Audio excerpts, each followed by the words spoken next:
In this session, I'm going to talk about the basic time series data using R. First of all, what do we really mean by a time series analysis? Right? So when we talk about a time series analysis, we are talking about analysis of a specific data that we have collected over time. When I say over time, we have collected weekly data, we have collected daily data, or we have collected some monthly data. So this kind of a data that we have collected over time, we are doing some kind of analysis on the top of it, which also means the adjacent values.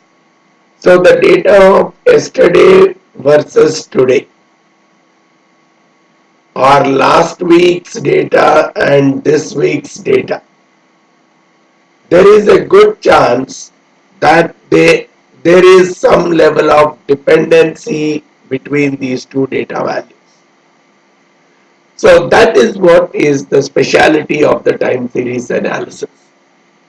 The data that we are collecting in a sequential fashion has some level of dependency with each other, with the previous data. Current data has some level of dependency with the previous data. And that understanding of the dependency is what is handled through any time series analysis. So there are some different kinds of techniques for handling this kind of a data for different business problems. So in this specific session, I am going to look at storing, very basic aspects, storing and processing time series data in R. So here I am assuming some basic understanding of R, some basic data types. So a very basic understanding of R is already present with you. So we are only talking about storing and processing of the data in R. So what are the different kinds of classes in which I can really store the time series data? I can store them as vectors. Time series data, I can store them in a vector form, or I can store them as matrices, assuming you know the data types that are present in R. I can store them as a matrix, or I can very well store them as a data frame. And there is a specific time series object as a part of the base R package called TS. So you can store the data in any of these data types. But the scope with these different data types offered to us are very narrow. And the kind of methods that you can really perform with respect to time series on these data types is very limited. So exclusively for time series, we have some specific methods or some specific packages that are available, which I think if we can install them, that is what will create a lot of comfort for us in handling time series calculations in R. So for that I suggest a package called ZOO. So we can install this package, or there is XTS, which is again another time series related package, or we also have something called time series. So different kinds of packages are there which can handle a lot of time series specific data, right? And even the objects are of these types. So in the package called zoo, we find objects of the type zoo. So we'll work with zoo, one of the most popular kind of a package. So we'll take some examples. We'll try to work with zoo package to try to understand the basic holding of the time series data, right? So if I have to really perform some specific sophisticated time series analysis, see, just to find out a mean, median, variance, standard deviations, I can store my data in any of these forms. But if I have to do a sophisticated time series analysis, for example, I want to do some kind of seasonal decomposition of the data. I want to break the data into seasonal components. Then, keeping my data as a vector or a matrix or a data frame will not give me any kind of a solution for this problem. But if I store my data as a type zoo, I can very well perform seasonal decomposition on the data quite comfortably. So this is where I will definitely have the need for a time series object. So let's try to use this zoo object in R and try to work out the basic time series data storage and retrievals, right? So one of the most widely used packages. So let's go ahead and install that particular package. Let me open R on my system.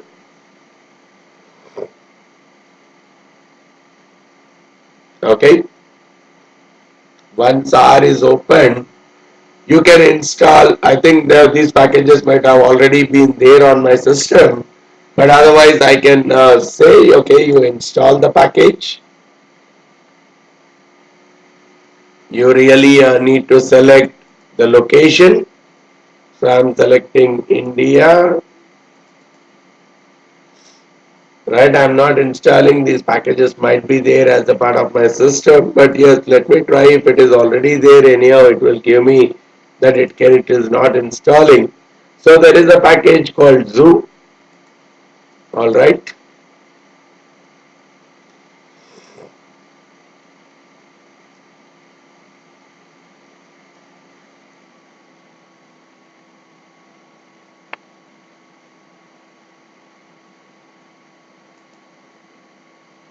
Okay. Okay, the package zoo is successfully installed. So now we are loading this package using library command, library zoo. Yes. Okay, the package is on. Now what I'll do is, we'll take one data file example. Let me see. I have a data file, right? Let me take Sensex data file. Look at this data file simply.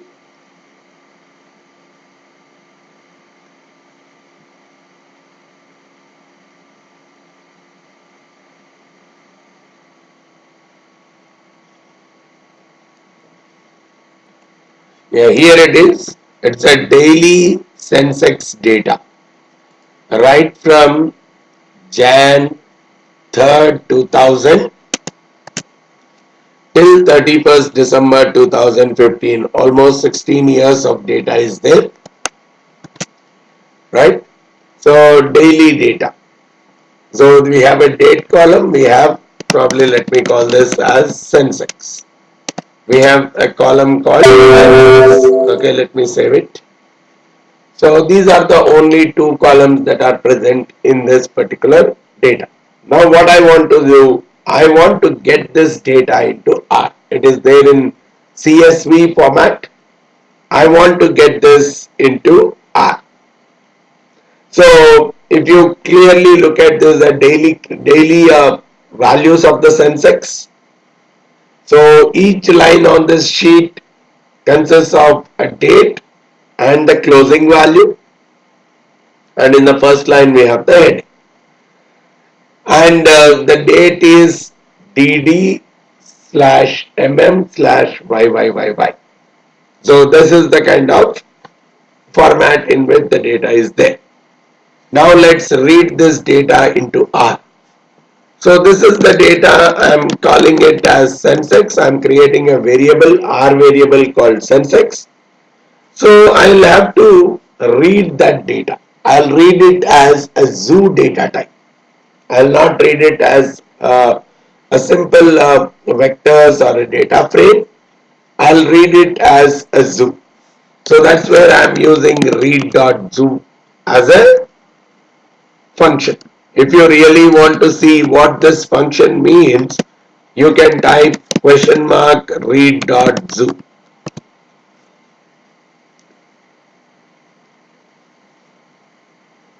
If I am doing a read.zoo,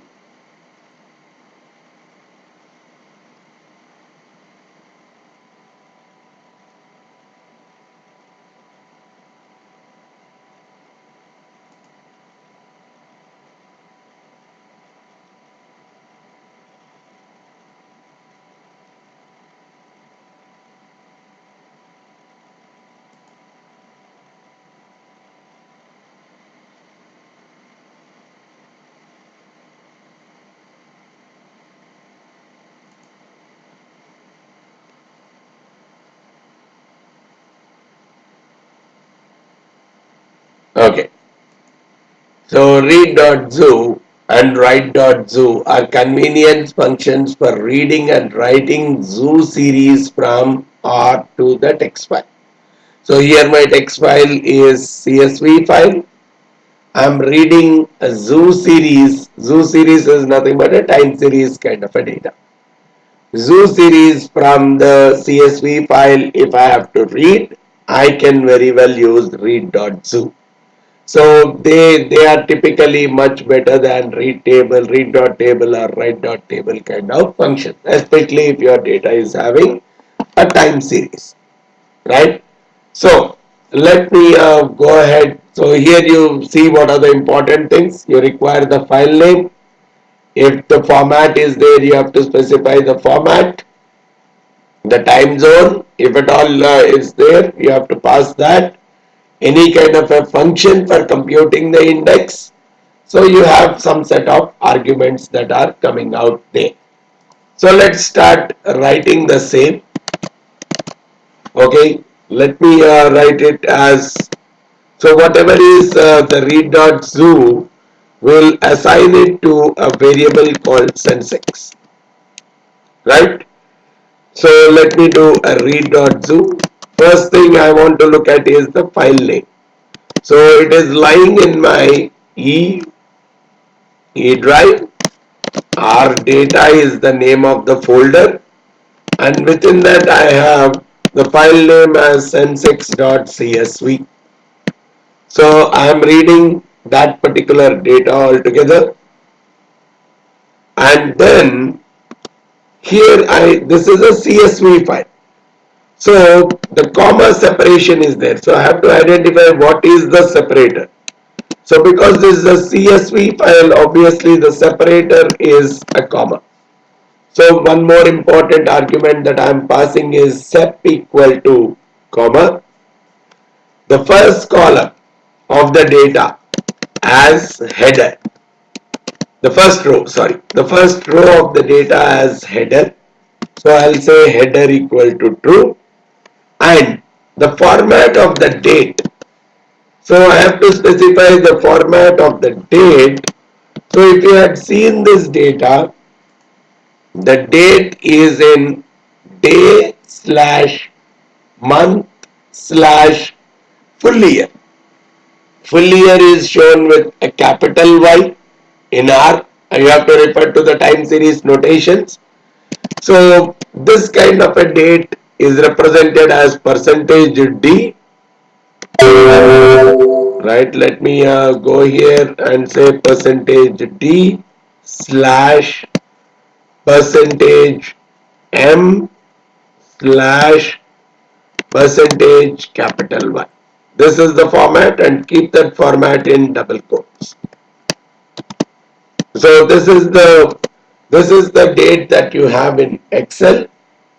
that you want to read it in a time series format into R. So let me read this read.zoo. Yes, there is no error in this line of code. And quickly to check whether we got the data right or not, I can do head of Sensex where I'll get the first few entries. Yes, it is reading it always as YYYY dash mm/dd, but if we have it in a different format, we have to specify the format in which we have our data. So it has read right from the first day, first 6 values, and if I want to see the last 6 values, I can very well talk about tail of Sensex. I have got the data until 2015, 12, 31. So for all these, I have definitely got the value. So I got the head of the Sensex, I got the tail of the Sensex. So first thing, what I suggest is, let's go ahead and do a simple plot of the data. To get a clear picture, we'll do a kind of plot of the Sensex values.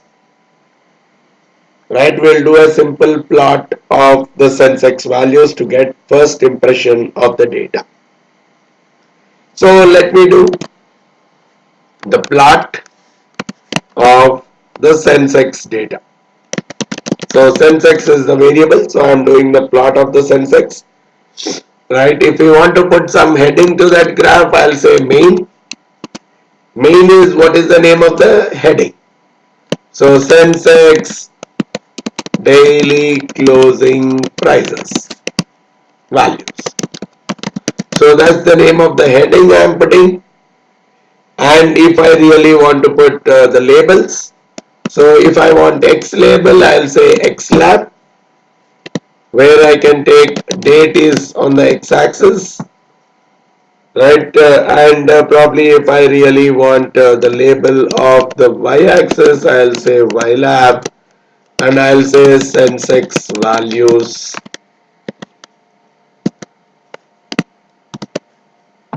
Right. So we'll do a simple plotting to understand the data. So this is one more thing that we can do once we get some kind of a time series data. Wow. This is how the Sensex has been moving from 2000 till 2015. So you could see how easy it is to plot this kind of a chart. Right.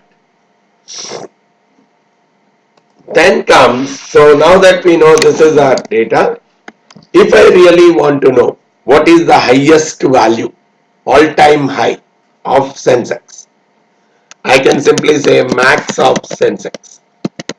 Right? I'm just reiterating some of the functions that you know. Once you look at the time series data, what all you would like to look at. The max of Sensex has gone till date to 29,681.77. But when did it occur? That is where I can accomplish through which max of Sensex. Which record contains the maximum value? Right? Which dot max? Sorry. So which record contains the maximum? So I can say which dot max of Sensex. It says to 3760th record contains the maximum value of the Sensex. So if I really want that full record, I can very well say Sensex of, I'll do a subsetting from the whole Sensex. Sensex of which dot max of Sensex.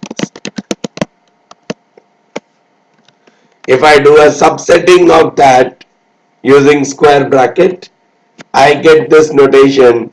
Yes, on 29th January 2015, Sensex has recorded a maximum value of 29,681. So we can very well extract this kind of information also once we have a time series data. Now, I'll introduce you to the next important concept which we would always deal with a time series data is the computation of the returns. Generally in time series data we are more and more bothered about the returns rather than the prices, because we generally make an assumption that the returns are more stationary in nature. What is the meaning of stationarity? We find that for any specific time period, the expected values are going, the mean, the average value is going to remain to be the same, and almost all the properties, even the variance per specific, per any set of time series is going to be the same, and the kind of covariance between two different time periods is only going to depend on the lag. So that is what we call as a stationary time series. So generally we assume that the returns are more and more stationary compared to the prices. That is where when it comes to the time series calculations, we are more interested in understanding the return. But even with respect to returns, we have simple returns and we also have continuously compounded kind of a return. Right? Now, these two things can very well be handled in R. So let me do one thing. Let's see how we compute both of them. So I'll say return, simple return. We'll use simple return. First, we'll compute simple return. What is the way we compute simple return? The price of day 2 minus price of day 1 divided by the price of day 1. So which means this is the difference in the prices divided by the previous day's price, and if you really want to convert it into a percentage, multiply it with 100.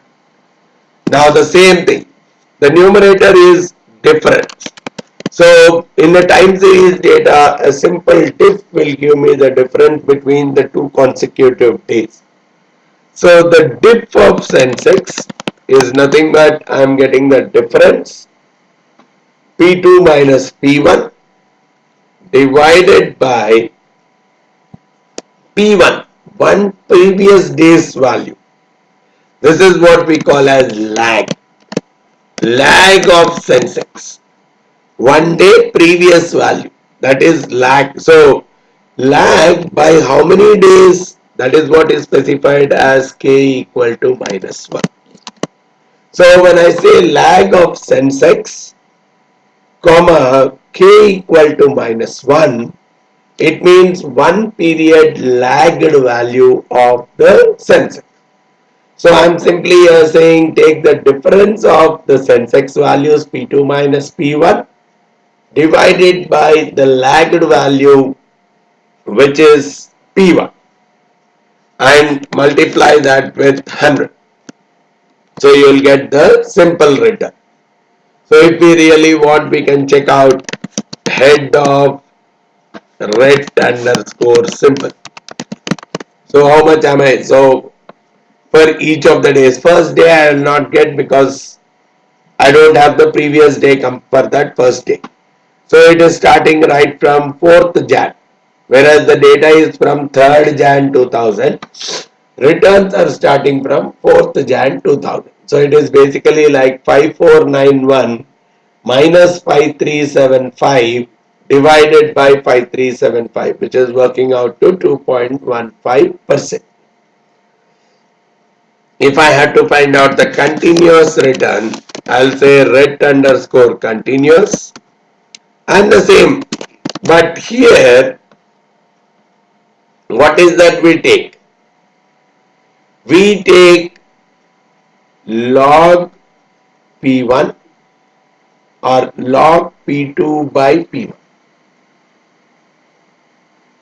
which is nothing but log P2 minus log P1. So which is nothing but difference of log, this is the difference of the log sensex value. So this is what I am trying to give here. So difference, I am trying to find the difference from one day to the next period. I'll take the log of sensex, and if required I multiply it with 100 to maintain the consistency. So this is how I get the continuous return in R. So even quickly I can check the head of return underscore continuous to see how the values are coming.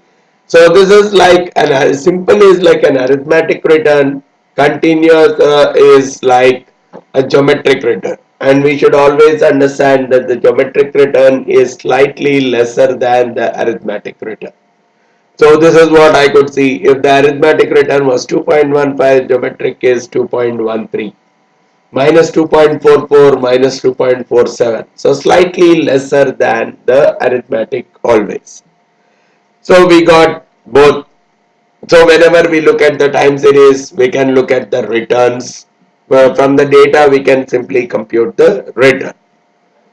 Then the other important aspect that is worth looking at when we open any kind of a time series data is finding out the summary statistic, finding out the summary of that particular data, whether it is for simple returns or for continuous returns. So here I generally use this particular function, core data. Core data is a function, especially it uses only the prices, it doesn't use the dates, because the dates may not be sequential. So when I am using it as core data, the date is simply ignored, only the stock prices are typically considered. So I'll show you the difference. So I can very well say summary of return underscore simple. So for this simple return, I'm trying to find out the summary value. Yes, these are some of the things that I'm getting, right? If I'm looking at simply saying summary of return simple, I'll get some kind of a summary for the index, and I'll also get some kind of summary for the return simple. But the same thing, if I modify it as summary and I consider core data of return simple, the dates are typically not considered for the summary purpose. Only the core data, only the return simple column will be considered. The index will not be considered. So that is what is the advantage of taking core data. So I get a minimum value is minus 11.14%. So there was on one single day, the Sensex has fallen over the last 16 years. There was one single, there was a day when the Sensex has fallen by 11.14% in a day, and there was a day when the Sensex has gone up by 17.34% in a single day. So I really want to find out which day this kind of a fall has occurred. If you remember, we have already handled that kind of a situation. So I am simply using ret underscore simple. I'm doing the subsetting of that, right? I'm extracting one subset which is equivalent to the minimum value. So I'll say which dot min ret underscore simple. So the simple return, whichever is the minimum value, I'm simply extracting that from the return simple data. So it says that on 17th May 2004, there is a minimum value of minus 11.13% return that Sensex has generated. Sensex has lost 11.13% on one single day.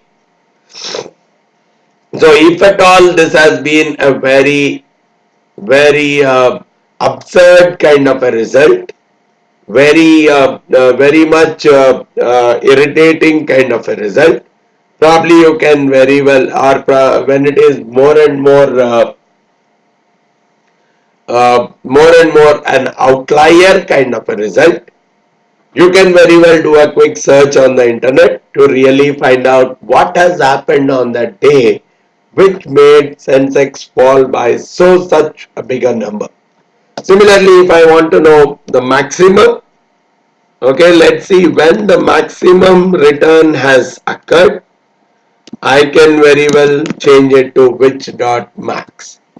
It says that on 18th May 2009, there was a 17.33% growth in the value of Sensex. So we can really understand what were the drivers for this growth, what was the drivers for that kind of a fall. Or even more better, instead of just relying on one single value, I can even think of a relative frequency distribution of the data. Right? I could very well see how the data is distributed over the period, how the daily returns are distributed. This is where I talk about we can use a histogram for the plotting of this kind of a data. And histogram, okay, we'll do a very basic histogram first. I'll say I'll say simply hist ret underscore simple. The same thing you can do with continuously compounded returns as well. I'm just giving you different kinds of functions which you can really rely upon. Whenever you look at the basic time series data, this is how you have to really get started off with. Okay, I'm looking the histogram. So there is some kind of breaking up of the data which R has done on its own, and this is how the histogram has come. Sometimes we find that the gap is too wide or too narrow. So if we really want more number of boxes, I can specify the breaks. So what I'll do, the same histogram, right? I'll specify how many breaks I want, how many groups I want. Let's say I want 100 breaks.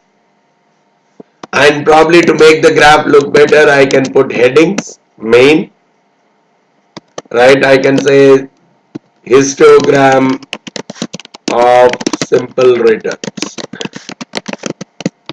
right? I can very well specify that. That's the name of the chart.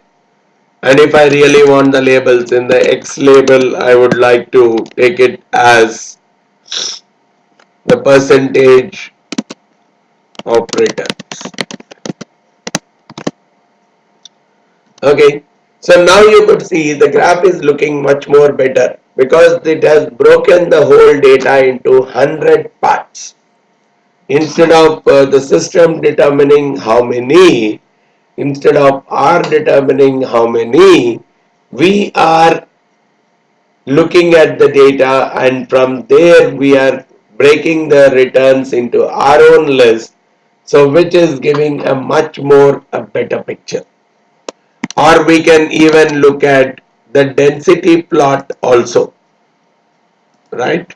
So we can very well see different kinds. So I can very well say plot of the density of the return symbol.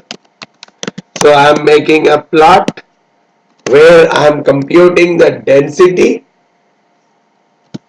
So it shows me the kind of a pattern that is present in the return data, looking more or less kind of a normally distributed kind of a return pattern, right? So either I can plot a histogram or I can get some kind of a density plot of the daily return. And let's say if I really want, now this is a huge data over 16 years, right? Let's say only in the last year, in 2015, I want to restrict my analysis only to a very small subset of the data. Let's say only for 2015. So I can very well create one variable called Sensex 2015, and from there I'll use the window command. Window is a kind of a subsetting I can create where I'm taking a subset from the Sensex, right? I'm from the overall Sensex data. So date wise I can do a subsetting. That is what a window command is helping me out with. So I'm giving a start date. Let's say I want it from 2015. I have to give it in the standardized date format. So I'll give it as within the quotes, within single quotes, 2015 0101. So this is the starting point, and I'll specify the ending date also. The ending date also comes out with 2015 1231. So I want my data to be picked only for this particular period. Only from 1st Jan 2015 to 31st December 2015. So that is what I am calling it as Sensex 2015. Probably just to check out, you say head Sensex 2015. Yes, the first value is starting from 1st January 2015 and it is going ahead. Right? So within this also, if you really want to find out what is the maximum or what is the minimum, what is the minimum return or what is the minimum value that the Sensex had during this period, right? So I can very well specify Sensex 2015. Out of this, I want to find out which dot min Sensex 2015. So which value is the minimum? So it says that on 7th September 2015, Sensex has registered a minimum value of 24,893. So you can very well extract those kind of things also when you are using the time series based function. And then one more thing I want to specify here is the quantile. First quantile, first percentile, second percentile, 99 percentile. We are very well interested in using the word quantile from a risk management perspective. If you remember, the computation of value at risk is primarily based on this quantiles itself. If you remember, if you define what is value at risk, we are talking about the probability with a 1% chance. If I am saying 99% value at risk,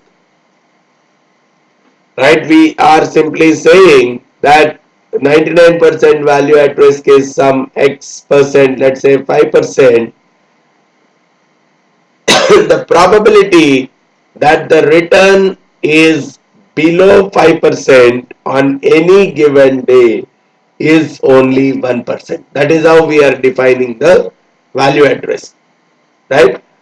So if I really want to know that particular thing from the historical data itself, I can very well compute the quantile. So that's where I'll use the quantile function for the return simple or return continuous, whatever is.